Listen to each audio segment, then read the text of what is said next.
So today, Star Wars Jedi Survivor has released, and it has not gone well for the sequel to Fallen Order. And I was really looking forward to this game because I saw Jedi Fallen Order as a foundation that Respawn could build on top of for this sequel with Jedi Survivor.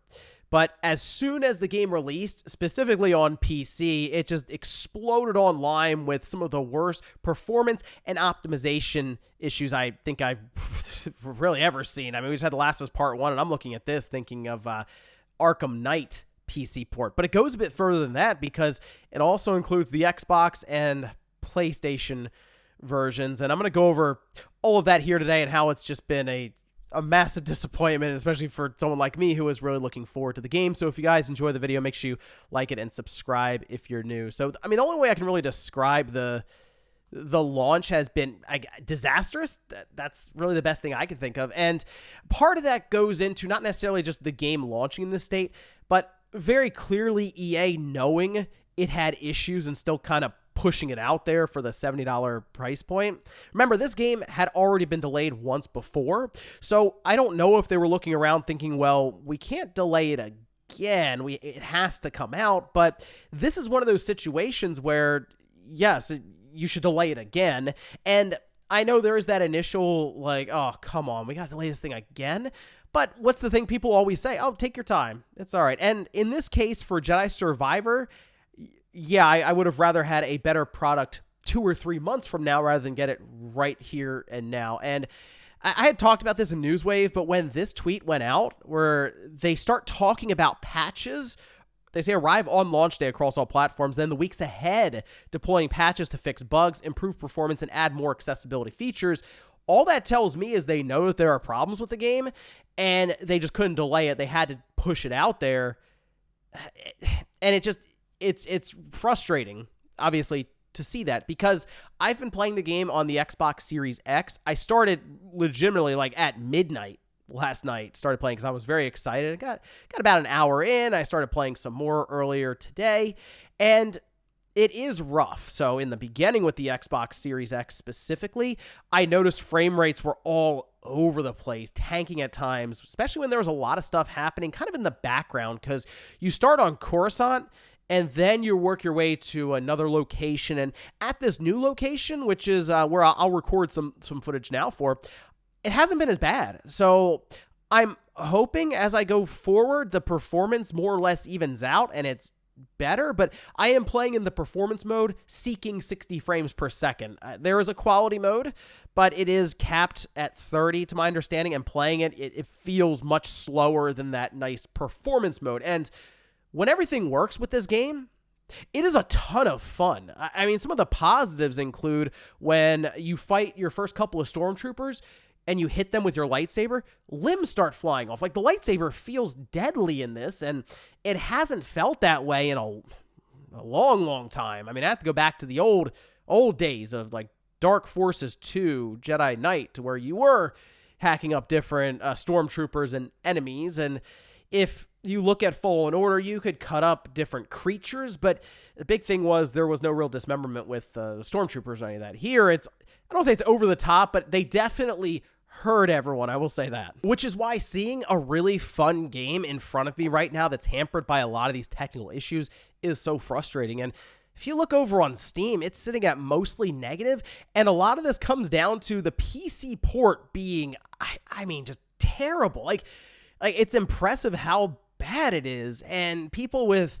4090s and all these different things are struggling just to hit 60 frames per second. I mean, think about having a GPU that's well over $1,000. It's gonna be like 15, 16, 1700, depending on the branding or even the markup that you may have had to go through to get it. Then you build everything else around it, and they show up with Jedi Survivor. People turning the resolution down to 720p low settings just to get close to the 60 frames per second mark. And I've been seeing some accounts of this, like Ordinary Gamers talking about not hitting 60 frames with a 4090, and he went in depth showing it through different videos, showing some of the settings he was trying to do and the results, even in windowed mode there with everything low at resolution of 768.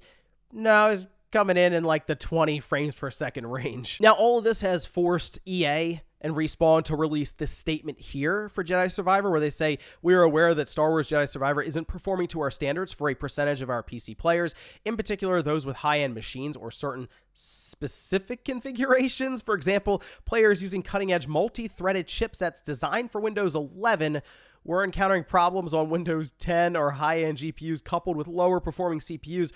Also saw unexpected frame loss. Rest assured, we are working to address these cases quickly."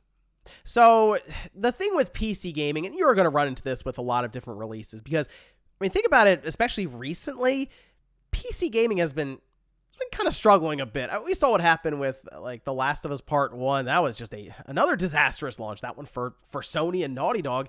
In this case, though, with Respawn and EA, they're looking around and they say it has to do with different configurations. Sure, there are a lot of configurations when it comes to PC, but there are certainly a lot of cases of this game struggling across the board for different PC configs. Although I will admit, I have seen some people who played around with the settings and managed to work out decent frame rates. But looking at the minimum requirements for this game, which is a 1070, you feel like most of these current GPUs, especially the 30 series and the 40 series, would have like zero problem touching 60 frames per second, especially at something like 1440p, medium, high settings.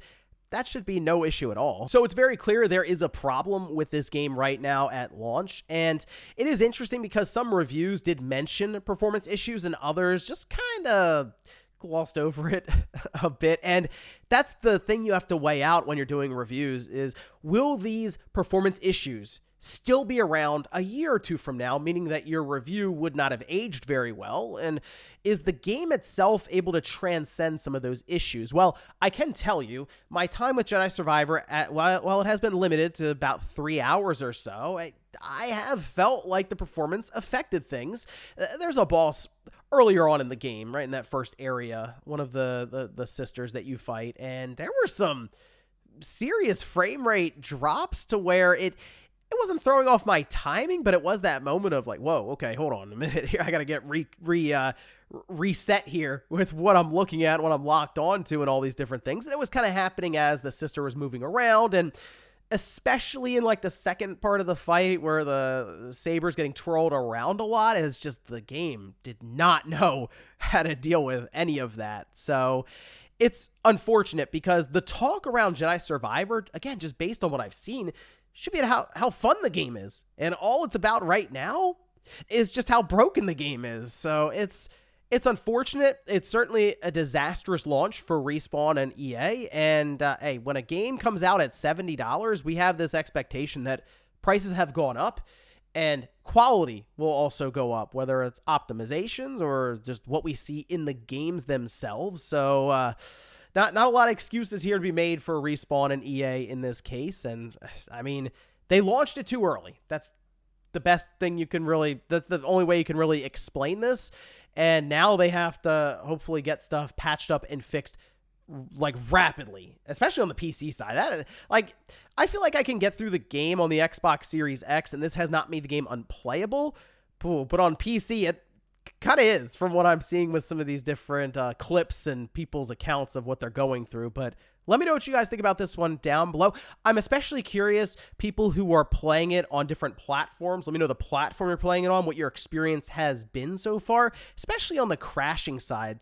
I haven't seen the game crash at all on my Xbox Series so far, but that's something else I have been hearing about, that the PS5 and the Xbox and PC will just randomly crash at times. And the last game I remember really going through that a lot with was Cyberpunk at launch, which, once again, not great company to be in. Well, especially not at launch. But let me know what you guys think about all this down below. Thank you so much for watching, and I'll see you next time.